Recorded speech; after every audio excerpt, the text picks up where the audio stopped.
Hello, welcome to Corona Walks 4. This is the fourth in my series of talks. I'm a retired or semi-retired professor who worked for over 35 years in universities, teaching and researching risk and crisis and disaster management. These talks have been about what's going on in the world, Corona, how it's affecting our lives, the lockdown. Today I want to introduce the concept of risk communication. This is not a new subject academically. In the world of risk management, the idea that one needs to consider how you package information and give people information is particularly important.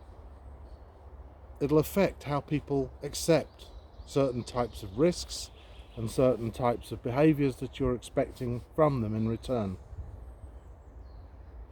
Last night we saw an example of an attempt at risk communication.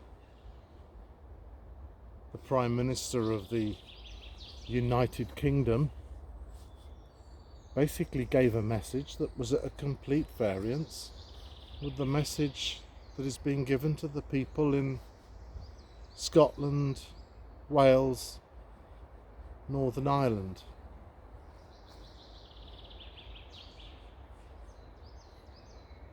We're being told in some parts of the United Kingdom that we must stay home for our safety, lock down, exercise, go out, maintain social distancing. And in another part of Britain, we're being instructed by the Prime Minister that we need to go to work if we can.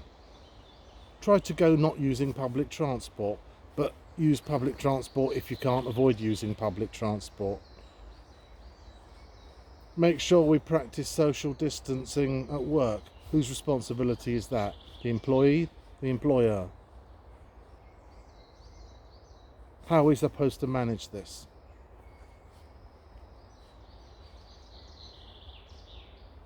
If you look back in history, failures of risk communication led up to virtually every major disaster in our history.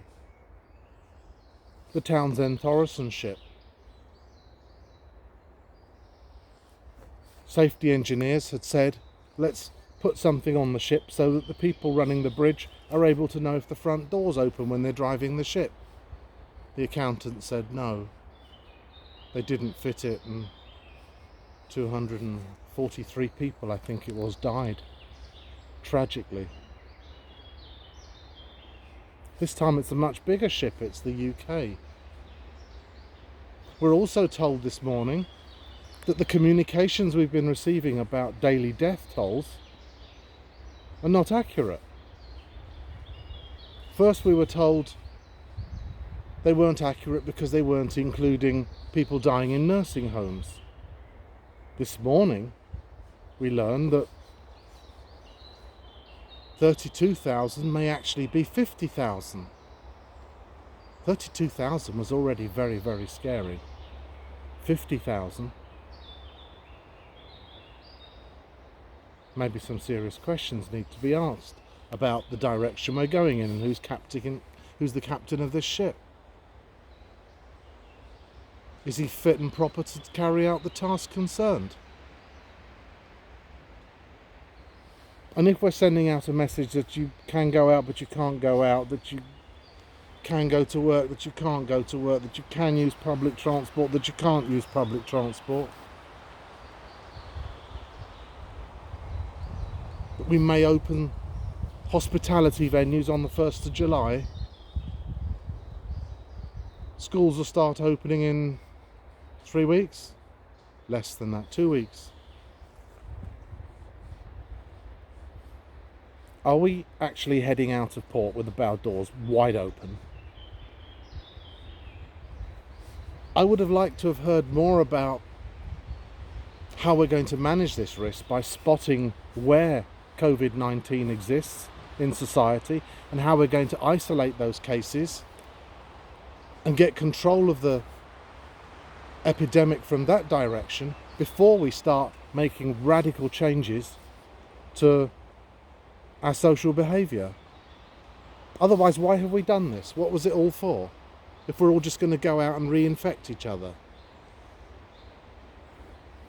Even in countries where they've been very conservative and they've managed it very well, like Germany, suddenly the R rate has started to creep above 1, and yet there's been very modest changes in the social distancing rules here. Are we doing all this too soon? Is there some political requirement that we need to have a feel-good factor now for a particular political reason? The situation in America, I think, looks even more scary. Brazil, Russia, these are the countries that are defying the curve. Very similar political leadership in each of those countries.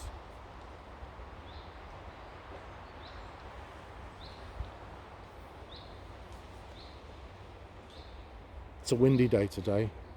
You hear noises behind you and you want to look around. Proves I'm in a real forest.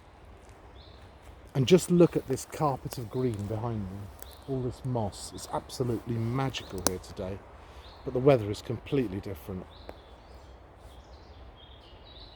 I'm very concerned about the future. I don't think we understand enough about COVID-19 to start relaxing the measures. I want the measures relaxed as fast as anybody. I want to get out and have fun too, but not at the expense of burying more people. Surely not. Who is giving this risk advice to the government? Do they have people there with the right kind of training and background? Have they got experts in crisis management in this team? Very prominent professor, David Alexander, criticised this only a couple of days ago. And he said, how is it that we have a very sophisticated training programs, both run by the government and by universities in the UK, and yet they're not being used to advise the government on how to manage this crisis? Or would their advice be inconvenient, or perhaps not what the government wants to do? I'll be back tomorrow with some more things. In the meantime, thank you again for listening in. And I have to say, it's a very strange day today. Very windy, rainy, a bit violent. But it's absolutely gorgeous here. It really is. Bye.